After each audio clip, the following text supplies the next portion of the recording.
Hello friends, welcome back to the channel. देखिए recently में IBACIO 2 की आंसर की रिलीज़ हुई है और आपने अभी तक अपने मार्क्स ऐड कर लिए होंगे। कट ऑफ वगैरह कई चैनल पे देख ली होगी, मैंने भी अपने चैनल पे कट ऑफ बताई थी। आप वो वाला वीडियो जाके देख सकते हो। तो अगर आपका कट ऑफ क्लियर हो रहा है तो now is the right time कि आप टीयर 2 फेज़ 2 जो डिस्क्रिप्टिव पेपर होता है उसकी तैयारी स्टार्ट कर दो, क्योंकि डिस्क्रिप्टिव पेपर में आपके पास मौका है एज लेने का। ठीक है, अगर आपके किसी वजह से टीयर 1 में मार्क्स कम रह गए तो आप डिस्क्रिप्टिव पेपर में एज ले सकते हो, क्योंकि यहाँ पे सीधे या तो 30 मार्क्स आएगा लोगों का या 40 मार्क्स आएगा। मतलब यहाँ पे 10-10 नंबर का गैप हो जाता है। ठीक है, तो टीयर 1 में तो एक एक नंबर में काफ़ी मेहनत करनी पड़ती है, बट अगर आपका राइटिंग स्किल अच्छा है या आपने बहुत सारी प्रैक्टिस करी है तो आप टीयर 2 में आसानी से लोगों को पार कर सकते हो। तो देखिए आज का सेशन है जहाँ पे मैं आपको बताऊंगा कि आप कैसे IBACIO 2 के टीयर 2 में एक अबव एवरेज एस्से लिख सकते हो। ठीक है, मैंने अबव एवरेज क्यों लिखा है, क्योंकि एवरेज एस्से लिख के आपकी इंटरव्यू कॉल नहीं आएगी। अगर आपको लगता है कि आप एवरेज परफॉर्म कर दोगे और आपकी इंटरव्यू कॉल आ जाएगी, आपका सिलेक्शन हो जाएगा, तो नहीं होगा। पॉसिबल ही नहीं है, क्योंकि कंपटीशन इतना हाई है। जो लोग सेलेक्ट होंगे अब टीयर 1 में, उसमें से आधे से ज़्यादा लोग UPSC, स्टेट PCS, ठीक है, आपके बैंकिंग एग्ज़ाम, ठीक है, इन सब के एस्पिरेंट्स होंगे। SSC CGL, ठीक है, इसके एस्पिरेंट्स होंगे। अब यहाँ पे अगर आपको एक चीज़ मैं बताऊँ तो आप अगर ध्यान दो तो SSC CGL और बैंकिंग के एस्पिरेंट्स का ना डिस्क्रिप्टिव पार्ट वीक होता है, क्योंकि SSC में भी हट गया है और बैंकिंग में भी ना हर जगह आता नहीं है डिस्क्रिप्टिव। तो डिस्क्रिप्टिव पार्ट इनका वीक होता है। अब डिस्क्रिप्टिव स्ट्रॉन्ग किनका होता है, तो UPSC स्टेट PCS वालों का ना डिस्क्रिप्टिव काफ़ी स्ट्रॉन्ग होता है। तो ऐसे में अगर आप एवरेज लिखोगे तो आप इनको तो पार नहीं कर पाओगे। आपको एटलीस्ट अबव एवरेज लिखना पड़ेगा, ताकि आप UPSC स्टेट PCS वालों के आसपास पहुंच पाओ। ठीक है, क्योंकि ये लोग टीयर 2 में ही और इंटरव्यू में एज ले लेते हैं बाकी सारे एस्पिरेंट से। तो इसीलिए अबव एवरेज ऐसे लिखना बहुत ज़रूरी है, खासकर अगर आप UR या फिर OBC कैंडिडेट हैं। ठीक है, UR और OBC में एवरेज लिख के आपकी इंटरव्यू कॉल किसी भी हालत में नहीं आएगी। बाकी कैटेगरीज में भले आप एवरेज लिखो तो आपकी इंटरव्यू कॉल आ जाए, बट ये दो कैटेगरी में एवरेज लिख के इंटरव्यू कॉल नहीं आएगी। तो ये वीडियो इसीलिए है कि जो लोग पहली बार आंसर राइटिंग करेंगे या जिनकी आंसर राइटिंग इतनी स्ट्रॉन्ग नहीं है, उनको एक अबव एवरेज ऐसे कैसे लिखना है उसके बारे में हम यहाँ पे बेसिक एक स्ट्रक्चर, और आपको मैं एक ऐसे लिखा हुआ दिखाऊंगा कि वहाँ पे क्या स्ट्रक्चर फॉलो हुआ था। तो देखिए पहले मैं आपको बता देता हूँ कि ऐसे टॉपिक किस टाइप के आते हैं। देखिए IB में ना ज़्यादातर ऐसे टॉपिक या तो सोशल आते हैं, इन्वायरमेंटल आते हैं, या पॉलिटिकल आते हैं। सोशल मतलब कि विमेन के ऊपर आ गया, ठीक है, हेल्थ के ऊपर आ गया, चाइल्ड के ऊपर आ गया। ठीक, इन्वायरमेंटल में आपका पोल्यूशन पूछ सकता है, बायोडाइवर्सिटी कंजर्वेशन पूछ सकता है, ये सब चीज़ें पूछ सकता है। फिर पॉलिटिकल एस्से होते हैं। पॉलिटिकल एस्से में देखिए हमेशा टॉपिक इस तरीके से देता है कि topic X is a threat to Y. ठीक है, X और Y दो चीज़ों में रिलेशन बता देता है। X आपका टेररिज्म हो सकता है, सोशल मीडिया हो सकता है, drug trafficking, human trafficking, cross border terrorism, narco trafficking, कुछ भी हो सकता है। वाई आपका अगेन इंडिया, पीस, डेमोक्रेसी, कुछ भी हो सकता है। तो अगर आप इसको पढ़ोगे ना तो ये हो जाएगा कि भाई मान लो टेररिज्म है X की जगह, तो terrorism is threat to India हो सकता है, terrorism is threat to peace हो सकता है, terrorism is threat to democracy हो सकता है। ठीक है, ऐसे ही आपका social media is threat to India, social media is threat to democracy. तो ये सारी चीज़ें पूछता है वो IB में। ठीक है, सिंपल टॉपिक है, आपको दो कीवर्ड्स देके उनके बीच में रिलेशन देके पूछ लेता है। ठीक, अब देखिए जिन्होंने भी UPSC की पहले तैयारी करी है, जिनको थोड़ा बहुत आइडिया है, और जिनको आइडिया नहीं है, जो नए हैं और रैंडम कोचिंग्स के पीछे भाग रहे हैं, ठीक है, रैंडम मास्टर्स के पीछे भाग रहे हैं, जिन्होंने खुद कभी IB का डिस्क्रिप्टिव नहीं लिखा है या कोई डिस्क्रिप्टिव एग्ज़ाम नहीं लिखा है, उनके पीछे भाग रहे हैं। तो उनके लिए मेरा सजेशन यही है कि आप UPSC के GS 3 का नोट्स उठाओ किसी भी कोचिंग का, और वहाँ से इंटरनल सिक्योरिटी कर लो, साइंस एंड टेक कर लो, और इन्वायरमेंट कर लो। ये तीन चीज़ें कर लो, आपका सॉर्टेड हो जाएगा डिस्क्रिप्टिव एसए का पेपर आईबी का, ठीक है। कोई भी फेमस कोचिंग का उठा लो, यूपीएससी की कोचिंग का उठाना, क्योंकि उनका कंटेंट थोड़ा स्टैंडर्ड होता है। आप कोई भी रैंडम ऐसी कोचिंग का कंटेंट उठा लोगे जिसने कभी डिस्क्रिप्टिव पेपर की तैयारी नहीं करवाई है और वो अचानक से क्योंकि वैकेंसी बढ़ गई है तो उसने कोर्स लॉन्च कर दिया है, तो उनका मटेरियल स्टैंडर्ड नहीं होगा। तो आप कोई भी कोचिंग का मटेरियल उठा लेना, ठीक है, GS3 का, और GS3 में आपको ये 3 टॉपिक वहाँ से कर लेने हैं, ठीक है। आपको क्या क्या करना होगा, आपको हर एक टॉपिक में डेफिनेशन करनी है, डेटा करना है और एग्जाम्पल करना है, ठीक है। मैं आपको आगे बताता हूँ कि आप ये बेसिक करने के बाद देखिए वैल्यू एडिशन कहाँ से होगा। वैल्यू एडिशन एसए में बहुत इंपॉर्टेंट है, क्योंकि इसके बिना आप दूसरे एस्पिरेंट से आगे नहीं निकल पाओगे। अगर क्वेश्चन आता है टेररिज्म के ऊपर, तो देखिए टेररिज्म की बेसिक डेफिनेशन हर कोई लिख देगा, ठीक है। टेररिज्म के बारे में इंडिया ने क्या क्या किया है हर कोई बता देगा, लेकिन वैल्यू एडिशन ऐसी चीज़ है ना जो आपके एसए के कंटेंट को बाकियों के कंटेंट से अलग करेगी। तो इसमें आप क्या क्या कर सकते हो, आप बजट कर सकते हो, इकोनॉमिक सर्वे कर सकते हो, गवर्नमेंट स्कीम कर सकते हो, प्राइम मिनिस्टर की मन की बात आती है वहाँ से आप कुछ कीवर्ड्स और पॉइंट्स निकाल सकते हो, सेंसस 2011 कर सकते हो, Indian state of forest report कर सकते हो, ठीक है, annual survey of education report कर सकते हो, इंडाइसेस और रैंकिंग कर सकते हो। फिर आप क्या कर सकते हो कि कोटेशंस कर सकते हो इंटरनेशनल रिलेशंस पे अगर कोई भी टॉपिक आता है। इसमें से देखिए जो भी येलो में हाईलाइटेड है ना, ये आपको करना कंपलसरी है, ठीक है। आप इनको डेफिनेटली करके इनको आपको रटना है, इनके सबके फैक्ट्स आपको रट्टा मारने हैं, ठीक है। जब तक आप रट्टा नहीं मारोगे तब तक आपको बहुत मुश्किल से एग्ज़ाम हॉल में याद आएगा। तो इसलिए जो येलो में है एटलीस्ट इतना तो मिनिमम आपको करना है। चलिए अब ऐसे डिस्कस करते हैं। देखिए ऐसे में टॉपिक है कि India and its fight against cross border terrorism, ठीक। तो ये हमारा टॉपिक है। अब देखिए इस टॉपिक में सबसे पहले एक इंट्रोडक्शन लिखा हुआ है, और इंट्रोडक्शन की स्टार्टिंग हुई है एक एनेक्डोट से, ठीक है। एनेक्डोट क्या होता है, एनेक्डोट हमारी शॉर्ट स्टोरी होती है, शॉर्ट स्टोरी जिससे आपको जो भी एस्से का टॉपिक है ना ये क्लियर हो जाए, ठीक है। इससे आप एग्जामिनर को ये बता रहे हो कि मुझे टॉपिक बहुत अच्छे से क्लियर हो गया है। अब देखिए यहाँ पे इंट्रोडक्शन कैसे किया है। टॉपिक था हमारा India and its fight against cross border terrorism. इस पर लिखा है इंट्रो में, the weather was sunny and families from all over India had come to spend their vacations in meadows at Kashmir in Pahalgam. When a group of terrorists opened fire on them, it was the fateful day of 22nd of April 2025. Within 1 hour, almost 30 innocent civilians were killed. ठीक, तो इन्होंने यहाँ पे Pahalgam attack से starting करी है introduction में। अब देखिए कितने अच्छे से इन्होंने यहाँ पे डेट भी डाल दी है, एग्जामिनर को ये भी बता दिया है कि मुझे पहलगाम अटैक की डेट भी पता है, ठीक है, और कितने लोग वहाँ पे शहीद हुए थे उनका नंबर भी लिख दिया है। फिर बाद में लिखते हैं कि in response to this India launched operation Sindoor. ये देखिए very good use of keyword, operation Sindoor एक कीवर्ड है और इसका यूज़ इन्होंने इंट्रो में ही कर लिया है, ठीक है। To tackle the menace of cross border terrorism. अब देखिए यहाँ पे इन्होंने गलत लिखा था।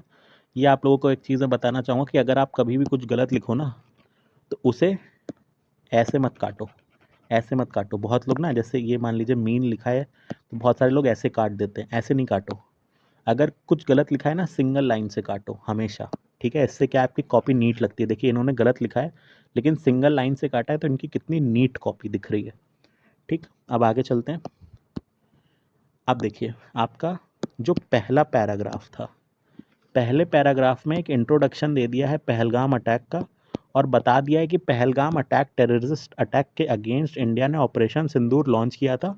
तो अब इन्होंने देखिए इंडिया और इंडिया की fight against cross border terrorism दोनों को जस्टिफाई कर दिया कि इंडिया में अटैक हुआ, इंडिया ने उसके अगेंस्ट ऑपरेशन आपका सिंदूर चला दिया, ठीक। तो ये इनका इंट्रो हो गया। अब इंट्रो के बाद देखिए सेकंड पैराग्राफ।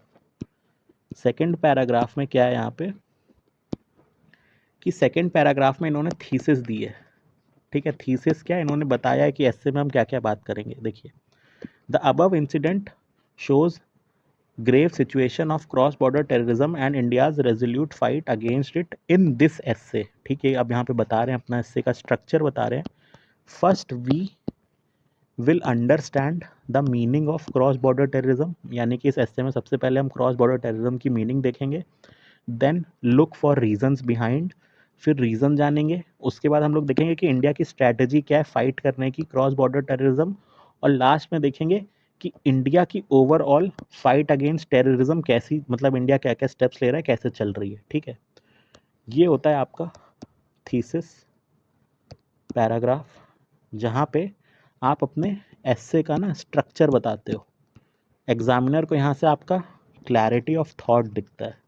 ठीक है, क्लैरिटी ऑफ थॉट, ये आपको यहाँ से देखने को पता चल रहा है कि कैसे एस्से स्ट्रक्चर डिज़ाइन किया गया है। ठीक है, यही सब पे मार्क्स आपका मिलता है, इसी के बेसिस पे कॉपी इवैल्यूएट होती है। अब देखिए इन्होंने अगले पैराग्राफ में बता दिया कि भाई मीनिंग क्या है क्रॉस बॉर्डर टेररिज्म की, पहलगाम अटैक का एग्जाम्पल दे दिया है। ठीक, उसके बाद देखिए फिर उन्होंने नाउ, ये आपका होता है लिंकर। जब भी आप एक पैराग्राफ से दूसरे पैराग्राफ में शिफ्ट करोगे ना, तो आपको लिंकर वर्ड यूज़ करना है। लिंकर वर्ड होते हैं दस, देयरफॉर, नाउ, हैंस, ठीक है, एज, ये सारे लिंकर वर्ड हैं आपके। तो ये सब आप यूज़ करोगे जब आप एक पैराग्राफ से दूसरे पैराग्राफ में स्विच करोगे। ठीक, तो देखिए यहाँ पे इन्होंने फिर उसके बाद सेकंड पैराग्राफ में रीजंस बता दिए कि भाई रीजंस क्या हैं क्रॉस बॉर्डर टेररिज्म के। प्राइमरी रीज़न है आपका प्रॉक्सी वॉरफेयर, ये देखिए अगेन कीवर्ड है प्रॉक्सी वॉरफेयर, ये इन्होंने यूज़ कर लिया। ठीक है, और इस कीवर्ड को इन्होंने हाईलाइट भी कर दिया है, तो एग्जामिनर को दिख जाएगा कि भाई कीवर्ड यूज़ हुआ है। फिर देखिए आगे कीवर्ड यूज़ किया है South Asian region, porous border keyword है। थार डेजर्ट राजस्थान का एग्जांपल दे दिया, peatland around India Bangladesh border, ये भी बता दिया। तो देखिए पूरा आपका टाइटल से रिलेट करके लिख रहे हैं। ठीक है, यहाँ पे लिखा जा रहा है टाइटल से रिलेट करके। अब आगे देखते हैं। अब देखिए इन्होंने रीज़न बता दिया यहाँ पे, रेडिकलाइजेशन एंड रिलीजन एक्सट्रीमिज्म। ठीक, कीवर्ड है ये आपका, ये कीवर्ड आपको प्रिपेयर करना है। जो मैंने आपको बताया था GS3 का यूपीएससी नोट्स जो भी आपको कोचिंग के मिलेगा ना, ये कीवर्ड्स आपको प्रिपेयर करने हैं।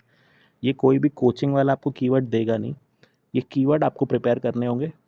इससे आपके एस्से में ना एक्स्ट्रा इन्हांसमेंट होती है, देखने में अच्छा लगता है। एग्जामिनर को लगता है कि बच्चा वेल रेड है, अच्छा पढ़ा लिखा है, ये सारे कीवर्ड जानता है।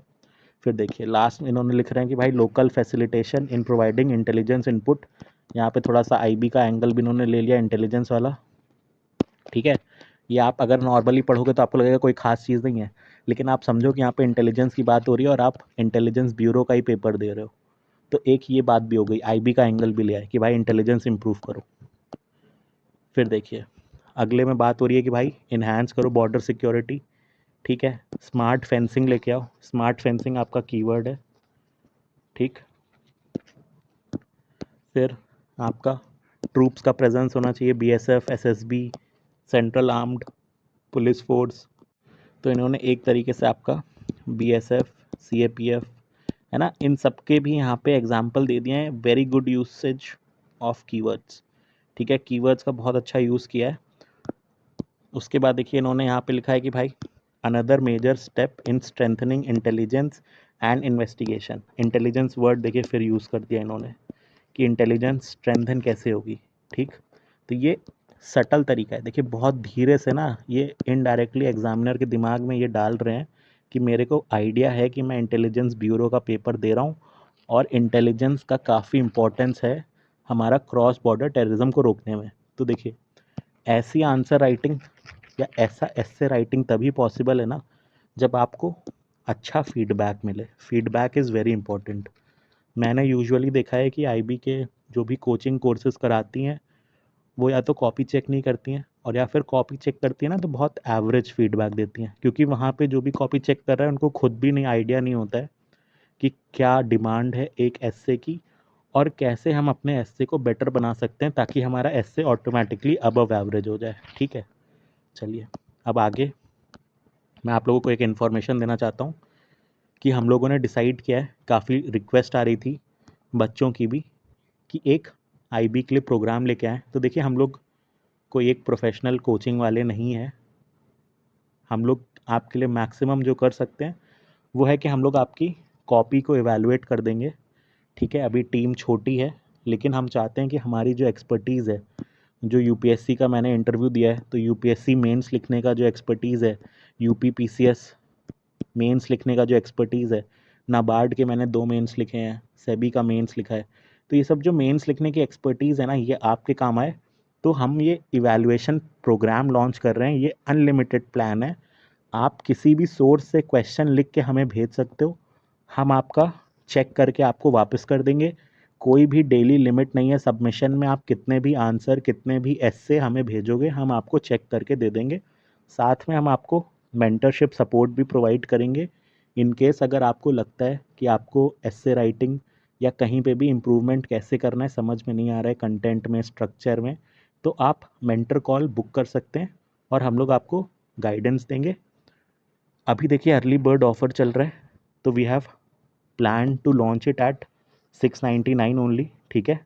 This is the most affordable that we can keep this plan. ये हमारा अनलिमिटेड प्लान है, जब तक आपका टीयर 2 नहीं हो जाता है तब तक ये प्लान आपका वैलिड रहेगा, ठीक है। इसमें मैं इवैल्यूएट करूँगा, मैंने यूपीएससी इंटरव्यू दिया है, और मेरे साथ और भी मेंटर्स होंगे जिन्होंने मल्टीपल स्टेट पीसीएस के मेंस लिखे हुए हैं। तो अगर आप ज्वाइन करना चाहते हो तो आप टेलीग्राम ग्रुप में ज्वाइन कर सकते हो, वहाँ पे आपको बाकी डिटेल्स मिल जाएंगी। चलिए अब ऐसे देख लेते हैं। तो देखिए ऐसे में फिर इन्होंने क्या किया है कि आईटी सिस्टम्स का यूसेज बता रहे हैं कि भाई कैसे क्रॉस बॉर्डर टेररिज्म को कंट्रोल करोगे। Facial recognition system, data mining tools, ठीक है, ये सारे आपके कीवर्ड्स हैं अगर आप ध्यान दो, ठीक। फिर आपका इंटरनेशनल कॉपरेशन की भी बात कर दी, देखिए नया डायमेंशन लेके आ गए, ठीक है। डायमेंशन कैसे स्विच किया, इंटेलिजेंस की बात कर रहे थे, इंटेलिजेंस गैदरिंग की बात कर रहे थे, फिर आईटी टूल्स की बात करी, फिर अब सीधे इंटरनेशनल कॉपरेशन की बात करने लगे, G20 ब्रिक्स लेके आ गए, ठीक। तो ये होता है ना स्मूथ स्विचिंग। आप देखो कितनी स्मूथली एक ही पैराग्राफ में मल्टीपल डायमेंशंस आ गई, ठीक। चलिए नेक्स्ट देखते हैं।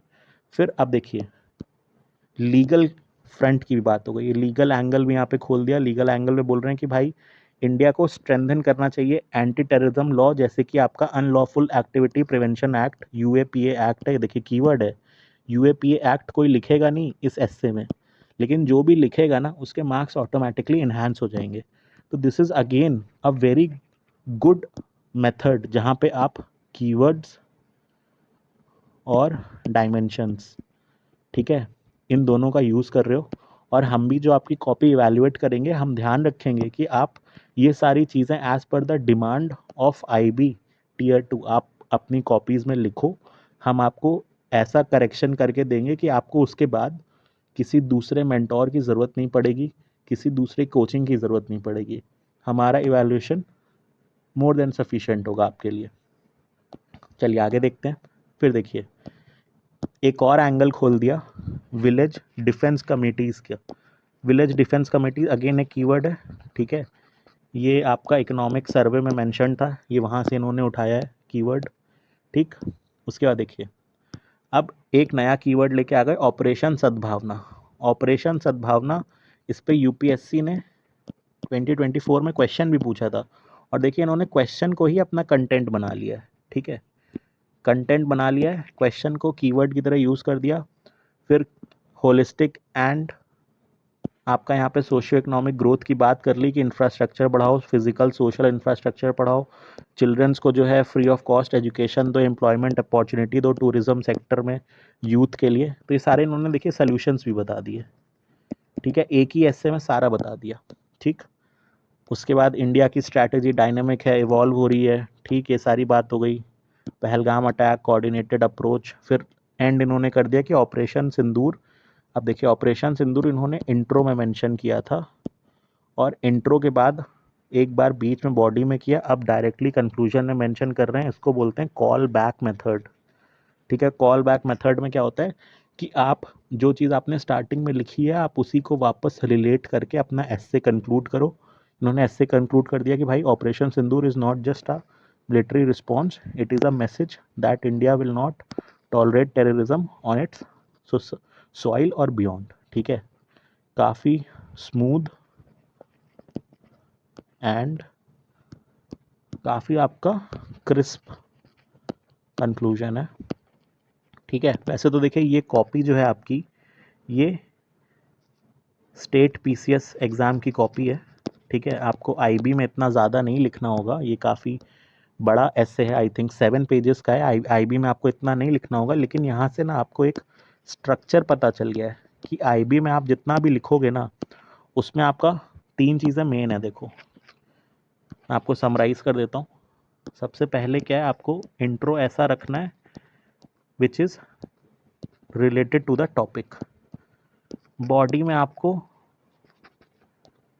मल्टी डायमेंशन होनी चाहिए। ठीक, मल्टी डायमेंशन, साथ में कीवर्ड्स होने चाहिए। ठीक, और लास्ट में आपका जो कंक्लूजन है, तो कंक्लूजन में आपका कॉल बैक होना चाहिए। जो आपने इंट्रोडक्शन बनाया था वहाँ से कॉल बैक करते हुए आप अपना कंक्लूड कर दोगे। ठीक है, तो इस तरीके से अगर आप ऐसे एक लिखोगे तो आपका ऐसे ऑटोमेटिकली अबव एवरेज हो जाएगा। जैसे आपको ये ऐसे मैंने दिखाया, तो ये ऐसे काफ़ी प्रैक्टिस के बाद आया है। और प्रैक्टिस का बेस्ट तरीका है कि आप लिखो, अपनी कॉपी चेक करवाओ। ठीक है, आप अगर मल्टीपल जगह से अपनी कॉपी चेक कराते हो ना, तो उसका बेनिफिट डबल होता है, क्योंकि आपको सेम कंटेंट पे 2 व्यू मिल जाते हैं। तो आप बेटर अपनी प्रिपरेशन को गेज कर पाते हो, अपनी प्रिपरेशन को समझ पाते हो कि आपको कहाँ पे इम्प्रूव करना है। ठीक है, सो फ्रेंड्स, आई होप आपको ये वीडियो पसंद आया होगा। आपको कोई भी क्वेरी है, आप कमेंट करके या टेलीग्राम चैनल पे हमें बता सकते हो। इस वीडियो में इतना ही। Thank you.